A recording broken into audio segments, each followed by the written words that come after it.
Hello വൈകിട്ട് എന്താ പരിപാടി? ഇതേ നമ്മൾ കാച്ചുവിനെ സ്കൂളിൽ നിന്ന് എടുക്കാൻ പോകാനായിട്ട് തിരിച്ചു വരുമ്പോൾ ഞാൻ അവന് പൂരടിയായിരുന്നു. വേറൊന്നും കൊണ്ടല്ല, വയ്യാത്തതുകൊണ്ട് കുറച്ച് ദിവസമായിട്ട് കളിക്കാൻ വിട്ടിട്ടുണ്ടായിരുന്നില്ല. ഇതും പറഞ്ഞിട്ടാണ് തല്ലോട്ട്. അപ്പോൾ വരുന്ന വഴിക്ക് ഫ്രൂട്ട്സ് കടയിൽ കയറി കുറച്ച് ഫ്രൂട്ട്സും കാര്യങ്ങളൊക്കെ വാങ്ങിച്ചു, ബേക്കറിയിൽ കയറി കുറച്ച് സാധനങ്ങളും വാങ്ങിച്ചു. പക്ഷേ കക്ഷി ഇതൊന്നും വിട്ടിട്ടുണ്ടായിരുന്നില്ല. ഇതന്നെ പറഞ്ഞ് തല്ലുകൂടിക്കൊണ്ടിരിക്കുകയാണ്.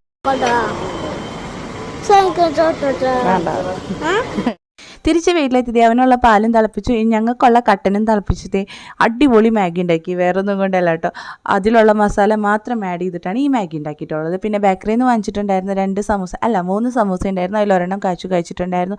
ഇതെല്ലാം റെഡിയാക്കിയിട്ട് കഴിക്കാനിരിക്കുകയാണ്. ചേട്ടനാണെങ്കിൽ ഭയങ്കര ധൃതിയാണ്, എനിക്കിപ്പോൾ തന്നെ ചൂണ്ടാൻ പോകണം, നേരമില്ല എന്നൊക്കെ പറഞ്ഞിട്ട്. പക്ഷേ പിടിച്ചിരുത്തിയതേ ചായ കുടിപ്പിച്ചിട്ടാണ് കേട്ടോ വിട്ടിട്ടുണ്ടായിരുന്നത്. അപ്പോൾ എനിക്കായിരുന്നു വേണ്ടിയിട്ട് ഒരു പ്ലേറ്റിലാണ് മാഗി എടുത്തിട്ടുണ്ടായിരുന്നത്. ഞങ്ങൾ 3 പേര് ഇതേപോലെ ഒരുമിച്ചിരുന്ന് ഫുഡ് കഴിക്കുക എന്നുള്ളതാണ് ഞങ്ങൾക്ക് ഏറ്റവും സന്തോഷം തരുന്ന ഒരു കാര്യം കേട്ടോ. അപ്പോൾ നമ്മുടെ ചാനലൊന്ന് കയറി നോക്കാം. നിങ്ങൾക്ക് വീഡിയോസൊക്കെ ഇഷ്ടമാകുന്നുണ്ടെങ്കിൽ സപ്പോർട്ട് ചെയ്യാനും സബ്സ്ക്രൈബ് ചെയ്യാനും മറക്കരുത്. അപ്പോൾ വീഡിയോ ഇഷ്ടമാണെന്നുണ്ടെങ്കിൽ ലൈക്ക് ചെയ്യുക. താങ്ക്